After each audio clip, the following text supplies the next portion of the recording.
Ito meron tayong bisita, Honda CB650R from Quezon City to, no? Pero itong unit na to ay uuwi to sa Mindanao.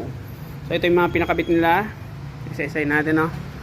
Titanium slip-on, Austin Racing. Available yan dito sa shop. 68mm. Cut delete na po yan. Ayan, original titanium. Tapos, ayan, meron tayong frame slider. Saka AES GR6 Oxlite. Siyempre, nagdagdag din ng tank bag. Ayan, maganda tong ilaw natin guys, no? Bagay na bagay sa CB yan. Try natin, Ayan, no? Napakalakas. Blinker.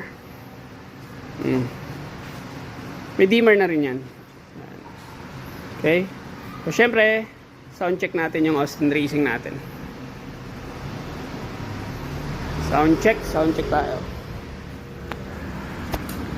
Okay.